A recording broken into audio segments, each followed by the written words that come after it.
मुंबई में एक वक्त ऐसा भी था जब दाऊद इब्राहिम के नाम से लोग कांपते थे। लेकिन उसी मुंबई में एक शख्स था जो दाऊद से आंख मिलाकर दुश्मनी करता था। नाम हुसैन उस्तरा। नमस्कार दोस्तों, मेरा नाम है पार्थ और आप देख रहे हैं स्टेट मिरर। आज सालों बाद एक फिल्म, एक किरदार और एक लीगल नोटिस ने उस नाम को फिर से सुर्खियों में ला दिया है। सवाल ये नहीं कि फिल्म फिक्शन है या नहीं, सवाल ये है हुसैन उस्तरा आखिर था कौन और कैसे बना मुंबई का सबसे दुस्साहसी गैंगस्टर। साधारण शक्ल, खतरनाक पहचान।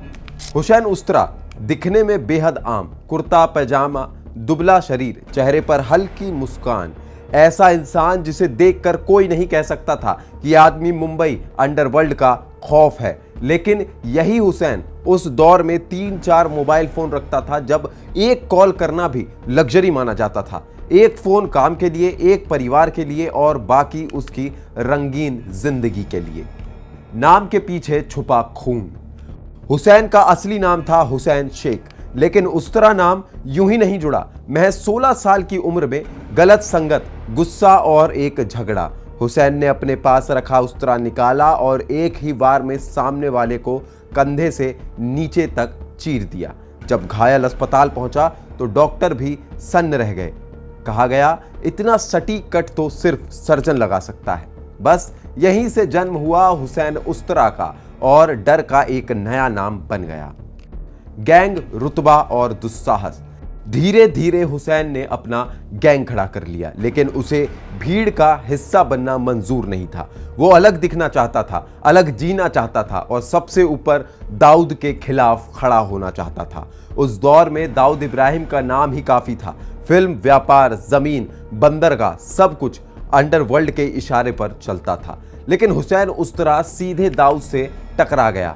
यही वजह थी कि मुंबई में कहा जाने लगा, अगर कोई दाऊद को चुनौती देता है तो वो है हुसैन उस्तरा। अशरफ से सपना दीदी तक।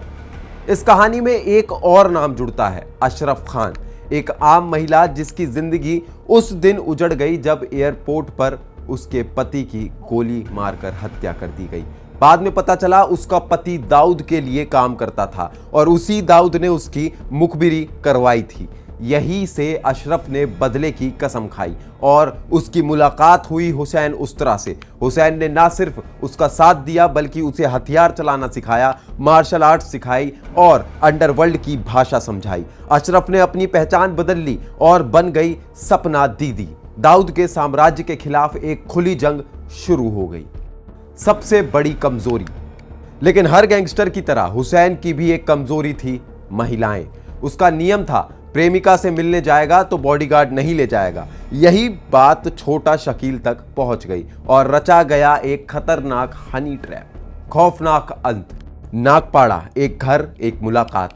हुसैन उस्तरा बिना सुरक्षा, बेफिक्र बैठा था। तभी छोटा शकील अपने गुर्गों के साथ पहुंचा और हुसैन को बंदूक निकालने का मौका तक नहीं मिला और गोलियों की बौछार में मुंबई का सबसे दुस्साहसी गैंगस्टर खत्म हो गया। आज का विवाद, फिल्म और सच। आज सालों बाद शाहिद कपूर की फिल्म ओ रोमियो एक बार फिर हुसैन उस्तरा को चर्चा में ले आई है। हुसैन की बेटी फिल्म मेकर्स को लीगल नोटिस भेजती है और कहती है, मेरे पिता की छवि खराब की जा रही है। मेकर्स कहते हैं फिल्म पूरी तरह फिक्शन है। अब सवाल यह है, प्रेरणा और नकल की सीमा कहां खत्म होती है और क्या सिनेमा इतिहास से प्रेरणा लेने की पूरी आजादी रखता है? एक बात तय है, हुसैन उस्तरा का नाम जो कभी अंडरवर्ल्ड में गूंजता था, आज फिर पॉप कल्चर और अदालत दोनों के बीच खड़ा है। हुसैन उस्तरा मर चुका है, लेकिन उसकी कहानी आज भी जिंदा है। हमारी ये खबर आपको कैसी लगी हमें कमेंट में जरूर बताएं और ऐसी तमाम जानकारी के लिए बने रहिए स्टेट मिरर के साथ।